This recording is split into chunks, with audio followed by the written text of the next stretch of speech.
नमस्कार मित्रांनो, जय महाराष्ट्र. महत्वाची बातमी. महाराष्ट्राच्या राजकीय संदर्भातील या घडीची ही मोठी घडामोड. शिवसेनेला सर्वात मोठं यश तर उद्धव ठाकरेंच्या शिवसेनेमध्ये प्रवेशासाठी मित्रांनो खासदार आमदार यांनी लावला ठाकरेंना गळ. नेमकं काय घडलंय सविस्तर जाणून घेऊया.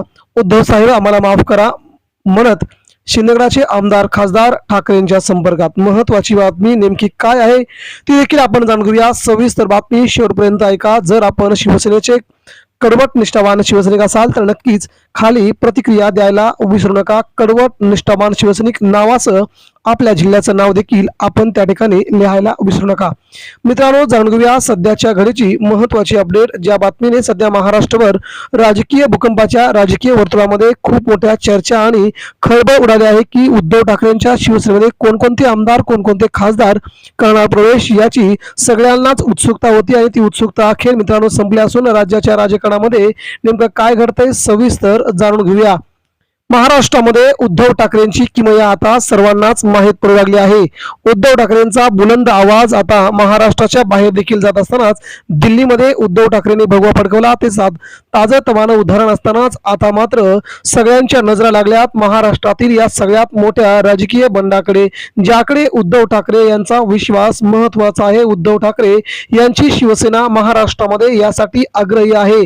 ठाकरेंच्या शिवसेनेमध्ये आज शिंदे सेनेतील आमदार मंत्री प्रवेश करतील आणि त्यामध्ये खासदारांचा देखील समावेश आहे. कोणकोणते आहेत बघूया सविस्तर. महत्वाची अपडेट.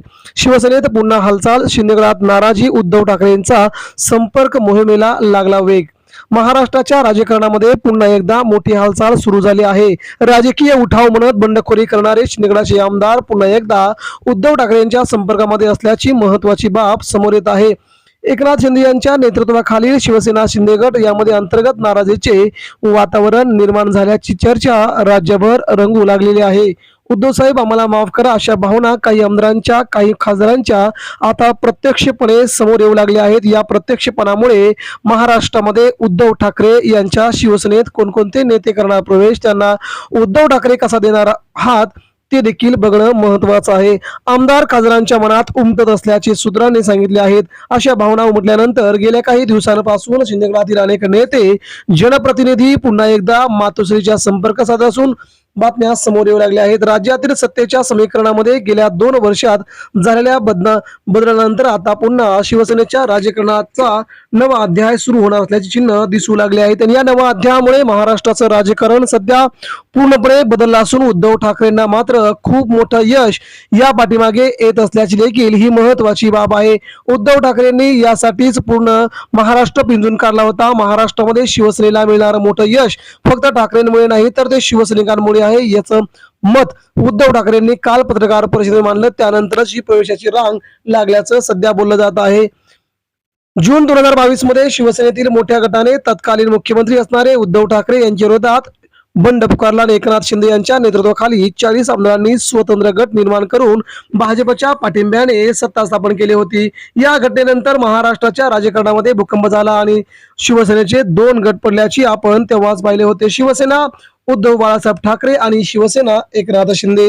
त्यावेळी शिंदेगडातील अनेक आमदारांनी सांगितले होते की आम्ही हिंदुत्वासाठी गेलो आहोत, व्यक्तिविरोधात नाही. परंतु गेल्या 2 वर्षात या आमदारांना त्यांच्या मतदारसंघात जनतेचा रोष सहन करावा लागल्याची चर्चा आहे. अनेक ठिकाणी शिवसैनिक आणि जनता उद्धव साहेबांना सोडून का गेला असा प्रश्न विचारत आहेत. तेव्हा काही लोक त्यांना गद्दार देखील म्हणून हिरवत आहेत. या सगळ्या घडणाऱ्या प्रसंगांमुळे काही आमदार देखील प्रचंड क्रोधामध्ये आहेत, प्रचंड टेन्शन मध्ये आहेत की लोक जर आपल्याला गद्दार म्हणत असतील तर आपण आपल्या मतदारसंघात राहणं किती अवघड आहे असं देखील आमदारांना पंचायत झाल्याची सध्या यावरून सगळीकडे चर्चा आहे. सुप्रीम कोर्टाचा निकाल देखील उद्धव ठाकरेंच्या बाजूने लागेल आणि असा विश्वास उद्धव ठाकरेंना आहे. सर्वोच्च न्यायालयाने शिवसेनेच्या अधिकृत चिन्हांनी नावावरील निकाल प्रलंबित ठेवत काही निर्णय उद्धव ठाकरे यांच्या बाजूने दिल्यानंतर त्यांच्या नेतृत्वाला पुन्हा चालना मिळाली. या निकालामुळे उद्धव ठाकरे गटाचा आत्मविश्वास वाढला आहे. उद्धव ठाकरे यांनी अलीकडेच एका सभेत सांगितले होते, ज्यांनी मला सोडून गेले त्यांनी माफी मागितली तर मी त्यांना माफ करीन, पण शिवसेनेच्या विचारांची गद्दारी कदापिही सहन करणार असा थेट इशारा उद्धव ठाकरेंनी थेट दिला होता. त्यामुळे आता कोणकोणते आमदार प्रवेश करणार, कोणाकोणाला शिवसेनेमध्ये घेणार हे देखील उद्धव ठाकरेच ठरवतील असं शिवसेनेच्या वतीनं सांगण्यात आलं आहे. या वक्तव्यामुळे राज्यभर चर्चा सुरू झाली आहे आणि शिंदेगडातील काही आमदारांनी आंतरिक बैठकीत आपण चुकीच्या मार्गावरती आलोय का असा सवाल विचारल्याचे सांगितले जात आहे. मातोश्रीकडे पुन्हा येण्याची इच्छा असल्याचं काही नेत्यांचं म्हणणं आहे. सूत्रांच्या माहितीनुसार ठाणे, कोकण, नाशिक आणि मराठवाडा विभागातील काही आमदार व खासदार यांनी मागील काही आठवड्यामध्ये उद्धव ठाकरे यांच्या निकटवर्तीयांशी संपर्क साधलेला आहे. त्यांचा हा संदेश असा आहे, उद्धव साहेब आम्हाला माफ करा, त्यावेळी परिस्थिती वेगळी होती, आम्ही दबावाखाली होतो, पण आता आम्हाला जनतेच्या मनातील भावना समजल्या आहेत असं काही आमदारांचं म्हणणं आहे. मात्र त्यांची नावं समोर आणणं देखील आता अवघड असल्याचं काही राजकीय पत्रकारांनी व्यक्त केलंय. अनेक आमदारांचे म्हणणे आहे की मतदारसंघामध्ये जनतेकडून उद्धव ठाकरेंबद्दल प्रचंड सहानुभूती दिसते आणि शिंदेगडातील अनेकांना आगामी निवडणुकीत पुन्हा मत मागणं अवघड होईल असं काही आमदारांना देखील वाटू लागलं आहे.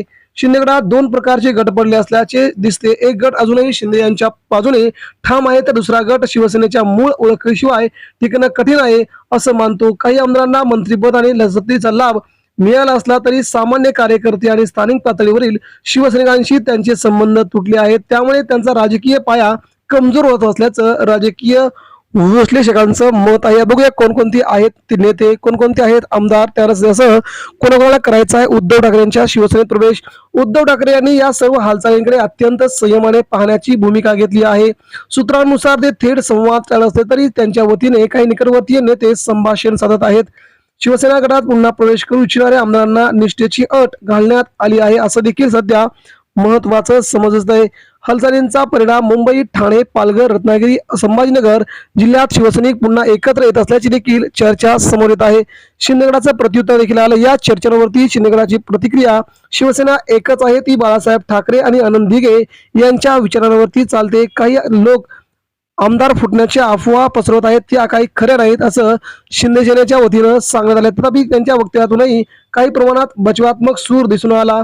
शिंदेगडातील काही मंत्र्यांनीही अलीकडील भाषणात आम्ही उद्धव ठाकरेंचा सन्मान करतो अशा भूमिका घेतल्यामुळे राजकीय वर्तुळामध्ये चर्चा रंगू लागल्या होत्या. या सगळ्या घडामोडी घडत असताना महाराष्ट्राच्या जनतेच्या मनामध्ये नेमकं काय चाललंय ते देखील पाहावं लागेल. उद्धव ठाकरेबद्दलची सहानुभूती वाढताना दिसते. अनेक ठिकाणी झालेल्या मेळाव्यांमध्ये शिवसैनिकांनी मातोश्रीचा आशीर्वाद घेऊनच पुढे जाऊ अशी भूमिका घेतली होती. या भावनांमुळे शिंदेगडातील काही नेतेही दबावाखाली आहेत. जनतेच्या प्रश्नांना उत्तर देताना ते स्पष्टपणे सांगतात की आम्ही उद्धव साहेबांविरोधात नाही, विचारांविरोधात आहे असं काही आमदारांचं मत आहे. मित्रांनो, त्यामुळे काही विशिष्ट आमदार हे उद्धव ठाकरेंच्या संपर्कात आहेत असं देखील सध्या बोललं जात आहे. आगामी काळात काय घडतं ते आपण पाहणारच आहोत. मात्र सध्या तरी उद्धव ठाकरेंचं वजन महाराष्ट्राच्या दृष्टिकोनातून आमदार आणि खासदार हे प्रवेश करण्यासाठी खूप मोठं आहे, खूप मोठी लॉबी तयार करत आहेत. याला उद्धव ठाकरे कसा प्रतिसाद देतात ते आगामी काळात पाहायला मिळेलच. तरी मित्रांनो, सध्या तरी उद्धव ठाकरेंची बाजू खूप मोठी मजबूत असल्याचं यावरून तरी सध्या जाणवत आहे. धन्यवाद. जय हिंद.